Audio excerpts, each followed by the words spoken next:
కీర్తిశేషులు మాజీ శాసనసభ్యులు శ్రీ ద్రోణంరాజు శ్రీనివాస్ గారి 64వ జయంతి సందర్భంగా వాళ్ళ తనయుడు సోదరుడు ద్రోణంరాజు శ్రీనివాసరావు గారి ఆధ్వర్యంలో అలాగే పెద్దలు ద్రోణంరాజు గారి అభిమానులు అలాగే వారి సహచరులు అందరూ కూడా ఈరోజు వారి జయంతి సందర్భంగా కొన్ని సేవా కార్యక్రమాలని ఈరోజు నిర్వహించడం, అందులో భాగంగా శంకర్ ఫౌండేషన్ వారి ద్వారా ఉచిత మెడికల్ ఐ క్యాంప్ని కూడా నిర్వహించడం జరుగుతూ ఉంది. చాలామంది ముఖ్యంగా దక్షిణ నియోజకవర్గ పరిధిలో ఉన్నటువంటి పేదవాళ్ళందరికీ కూడా ఐ క్యాంపులు నిర్వహించి ఉచితంగా వాళ్ళ క్యాటరాక్ట్ ఆపరేషన్స్ కూడా నిర్వహించేటువంటి దానికి వారు సహకరిస్తూ ఉన్నారు. అలాగే అనేక ఇతర సేవా కార్యక్రమాలు ఈరోజు నిర్వహిస్తూ పెద్దలు ద్రోణంరాజు శ్రీనివాస్ గారు 2 పర్యాయాలు దక్షిణ నియోజకవర్గ శాసనసభ్యులుగా పెద్దలు రాజశేఖర రెడ్డి గారి నేతృత్వంలో, తర్వాత జగన్మోహన్ రెడ్డి గారి నేతృత్వంలో కూడా వారు వైఎస్ఆర్ కాంగ్రెస్ పార్టీకి ఎనలేనటువంటి సేవలు చేసినటువంటి నాయకుడిగా, అలాగే పెద్దలు ద్రోణంరాజు గారి కుటుంబం ఏ రకంగా ఉత్తరాంధ్ర ప్రాంత రాజకీయాల మీద ఒక రకమైనటువంటి చెరగని ముద్ర వేశారో అనేటువంటిది కూడా కొత్తగా చెప్పాల్సినటువంటి పని లేదు. తప్పకుండా వారు చేసినటువంటి సేవలు, వారు ఈ ప్రాంతానికి, ఈ ప్రాంత అభివృద్ధికి, ఈ ప్రాంతంలో నాయకుల్ని తయారు చేసేటువంటి దానికి వారు చేసినటువంటి కృషి ఎప్పటికి కూడా ఈ ప్రాంతం గుర్తుపెట్టుకుంటుంది అనేటువంటి విషయాన్ని కూడా ఈ సందర్భంగా తెలియజేస్తూ ఉన్నాం. చిన్న వయసులో కోవిడ్ సమయంలో వారు మరణించడం అనేటువంటిది పార్టీకి, ప్రాంతానికి కూడా తీరనటువంటి లోటు. తప్పకుండా ఆ భర్తీని సోదరుడు శ్రీవాత్సవ్ ద్వారా ఇప్పటికే జగన్మోహన్ రెడ్డి గారు అనేక సందర్భాల్లో తనతో కూడా మాట్లాడారు. అనేక రకాలుగా రాజకీయంగా తన పైకి తీసుకురావాలని, రాజకీయ ఒక ప్రముఖ పాత్ర పోషించేటువంటి విధంగా ఈ ప్రాంతంలో తన కుటుంబాన్ని ఏ రకంగా పైకి తీసుకురావాలనేటువంటి దాని మీద కూడా పార్టీ అహర్నిశలో దాని గురించి కృషి చేస్తూ ఉంటుంది.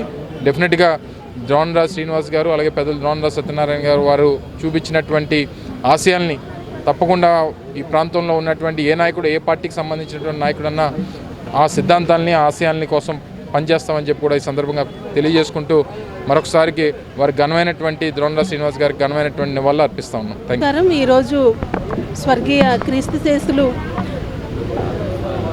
ద్రోణంరాజు శ్రీనివాస్ గారి జయంతికి మన జిల్లా అధ్యక్షులు అమర్ గారు, వరదు కళ్యాణి గారు, శ్రీవాత్సవ్ గారి ఆధ్వర్యంలో ఈరోజు ఘనమైన నివాళులు అర్పించడం జరిగింది. చాలా గొప్ప వ్యక్తి ద్రోణంరాజు శ్రీనివాస్ గారు. ఆ ద్రోణంరాజు గారి ఫ్యామిలీ అంటేనే ఒక పొలిటికల్ యూనివర్సిటీ.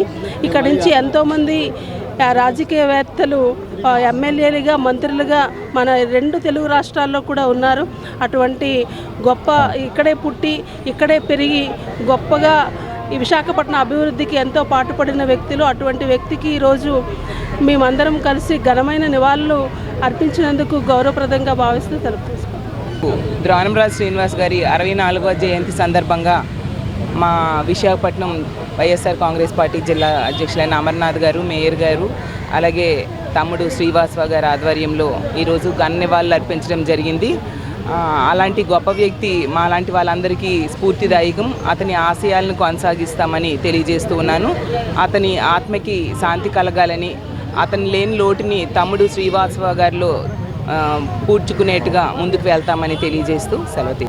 స్వర్గీయ ద్రోణరాజు శ్రీనివాస్ గారి 64వ జయంతి సందర్భంగా ఇక్కడికి విచ్చేసిన మా నగర అధ్యక్షులు గుడివాడ అమర్నాథ్ గారికి, అలాగే నగర మేయర్ గారు గొలగాని హరివెంకట కుమారి గారికి, అదేవిధంగా శాసనమండలి సభ్యురాలు వదురు కళ్యాణి గారికి, పేడాడు రమణ్ కుమారి గారికి, అదేవిధంగా ఇక్కడికి విచ్చేసిన అనేక మంది పెద్దలు, కార్పొరేటర్లు, వార్డు ప్రెసిడెంట్లు, వైఎస్ఆర్సీపీ నాయకులు, అలాగే ద్రోణరాజు గారి అభిమానులందరికీ కూడా ముందుగా నా ధన్యవాదాలు.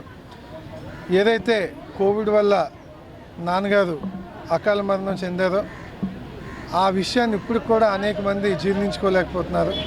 అయితే అసలు ఆయనకి పుట్టినరోజులు అనేవి చేసుకోవడం అలాంటివి అలవాట్లేదు.